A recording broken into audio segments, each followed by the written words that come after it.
Hello everybody and welcome back to Red Eagle Politics. Make sure you like this video down below and subscribe to the channel if you are new. What a phenomenally awesome night that was last night. I'm just kidding, it was awful. And we're going to get into why it was awful. We're going to keep our heads up high. We're not going to say, oh, it's all gloom and doom ahead of 2022 because of one bad night. No, we've had a lot of good results and we're going to have a lot of good results this primary cycle. However, last night was undoubtedly a train wreck all around in the state of Georgia, as well in Arkansas and Alabama to a lesser extent, but that was a little bit more expected in terms of the fact that Kay Ivey and Boozman would probably evade their runoffs. We thought there was a chance. That's not the big news here. That's irrelevant. We could look at the primary in Arkansas. And obviously, we understand Boozman. He got 58%, a little bit more than I would have liked. Hopefully, he was under 50. Again, that's Trump's fault for endorsing him, by the way. Didn't deserve that endorsement, didn't earn it, got it anyways. But that's beside the point. Some of the more establishmentarian House representatives like French Hill ended up winning in their primaries, even though it was relatively close. Maybe next time, who knows? But then we had Alabama. Now, the good news is that Mo Brooks is going to a runoff. Momentum is real. He's coming back. The bad news, obviously, is that COVID Ivey, Kay Ivey, Mandate Ivey got almost 55% of the primary vote in Alabama, which is a little bit more than she needed to avoid a runoff. Now, she didn't necessarily perform super well, and it wasn't super unexpected that she would avoid a runoff. It's just a little disappointing. But none of these results in any of these states compare to what took place in Georgia. And I'm not just going to sit here and talk about the governor's race, because I'm not. I told people in my last video that David Perdue is a loser. He loses. He doesn't know how to run a campaign, and we knew that Brian Kemp would probably avoid a runoff, even if it was by just a few points. However, what we saw last night was abysmal. Brian Kemp won with 74% of the vote last night. David Perdue could not even crack 25% against a very unpopular governor in the Republican Party with a Donald Trump endorsement. And I know people are going to say, hey, wait a minute. I mean, Democrats were crossing over because this is an open primary. Okay, well, look at Ohio's open primary. Mike DeWine couldn't even crack 50. Alabama has an open primary there. Kay Ivey got in the mid-50s. So does Idaho. And you see Brad Little, he barely got over 50% there. Brian Kemp got nearly 75% of the vote last night in Georgia, of all places. And this is with Trump campaigning against him. This is with many members of the party being angry with him. This is after it's widely known that the state of Georgia has more illegal aliens than Arizona. The fact that Brian Kemp appointed Kelly Loeffler to the U.S. Senate, losing Republicans the Senate with that move alone, and the fact that he's been giving tax credits to big businesses in Hollywood to further accelerate the downward trend of the Republican Party in the state of Georgia, mainly in the Atlanta area. And this is not just the fault of the GOP establishment for rallying behind Kemp. This is also the fault of David Perdue. But we would not expect a result like this no matter what. That is a 52-point beatdown. You look at the polls, and Perdue was near 40, and Kemp was barely over 50. I thought that Perdue would have a 15-point advantage over him, 53 to 37, 38, and then the minor candidates would get the rest. No, he laid a beatdown last night that was unlike anything we expected. And that was not even the worst result of the night in the state of Georgia. It wasn't. I mean, yes, Herschel Walker won, that was good, but it wasn't unexpected. And then you look at the Secretary of State race. Who screwed Trump over with the election law changes? It was not Brian Kemp even, at least to the extent that people like to blame him for it. I mean, he was partially to blame, didn't push back on it enough, but the main culprit was Brad Raffensperger. All of Stacey Abrams' demands, he signed into law. Every single one, he made law, drop boxes, etc. That was all him. And yet, what does he take in this primary? 52.3% of the vote. The only counties he lost were in Heiss's old district. I mean, this is true. It's embarrassing. Brad Raffensperger handing Biden Georgia, arguably single-handedly, with the changes that he made to the electoral process. And yet, what does he get? He gets rewarded by the Republican Party with an election victory. And maybe you could say that the crossover voting may have helped him evade a runoff. I don't care. It doesn't matter. This is not an excuse at all. There are voters who went out there and overwhelmingly backed Marjorie Taylor Greene in Georgia's 14th congressional district. Then they also turned around and voted for Brian Kemp, and then they turned around and backed Brad Raffensperger. That is disastrous. There is no excuse for it. Raffensperger is a loser.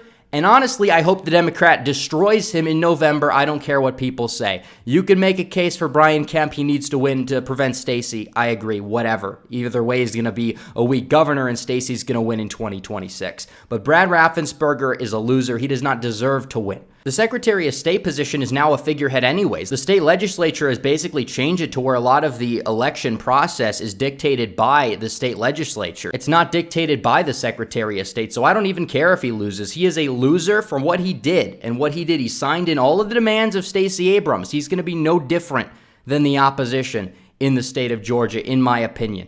You could write that down right now. Will he win? Probably because of the wave and because he'll do well in my suburbs or whatever. But does he deserve to win? Probably not.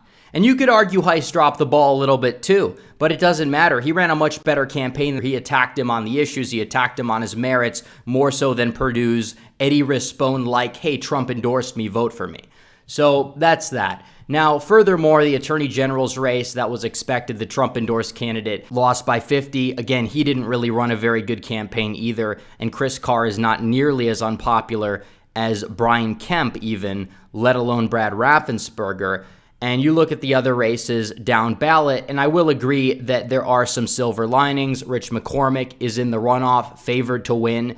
And Mike Collins is in the runoff, favored to win. You look at the fact that the bad candidates that Trump endorsed lost, that is the silver lining. However, the good candidates that he endorsed, or the better candidates that he endorsed, ended up falling short, which arguably you could say was a disaster. But Marjorie Taylor Greene practically did clear 70, despite a lot of big money being poured into that race, a lot of crossover voting. It didn't exactly matter at the end of the day. She killed it in her primary despite having several primary challengers, which was pretty epic. So that's the one silver lining. But Georgia is a disaster. But the polls were awful. The Secretary of State polls were awful. Heiss was supposed to win in the last poll. Landmark is a well-respected pollster in Georgia.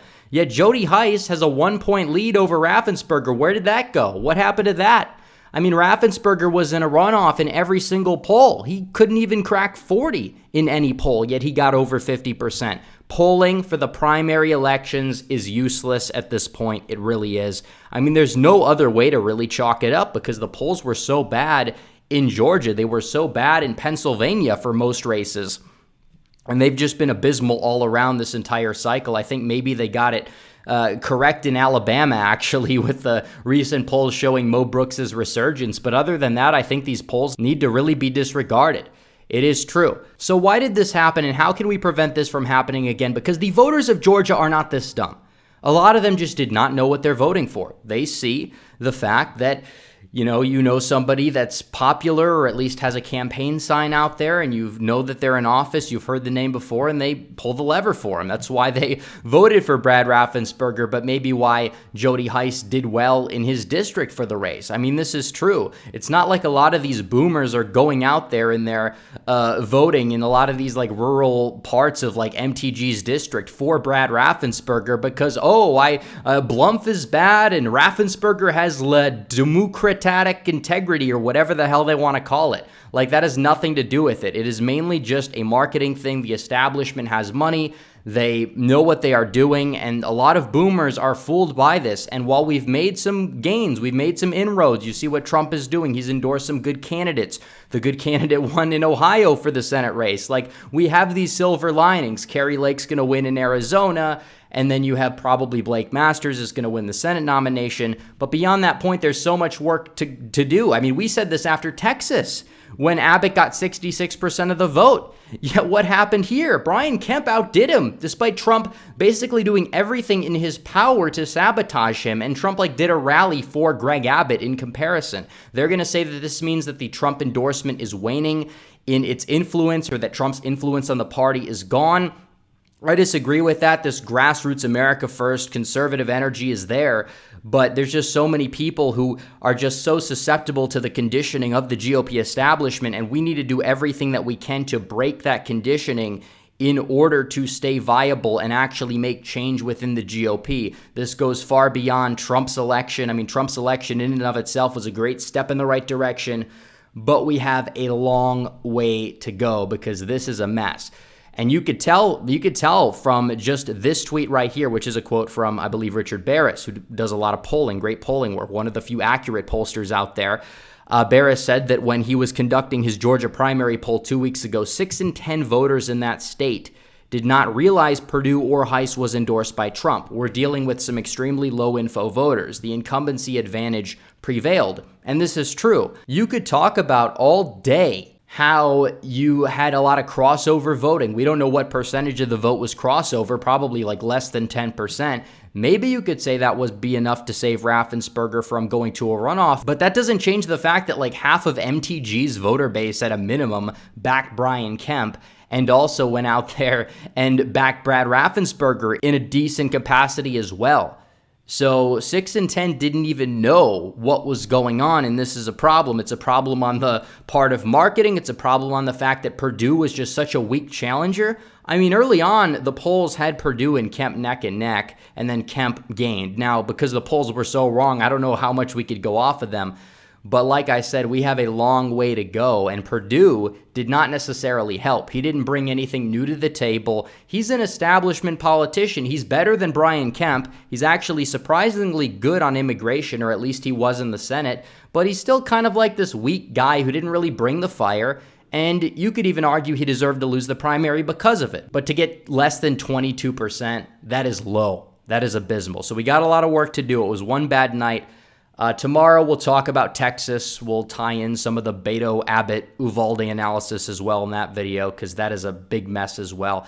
Hearts go out to the families of the victims. It's just a disgrace what's happening there. But that's pretty much about it for this video. Anyways, guys, like this video down below, comment down below, subscribe to the channel, hit the bell for notifications so you never miss another video. Follow me on social media. The links are all in the description down below. Join the website, buy the merch. The links are in the pinned comment. As always, guys, thanks for watching. Red Eagle, out.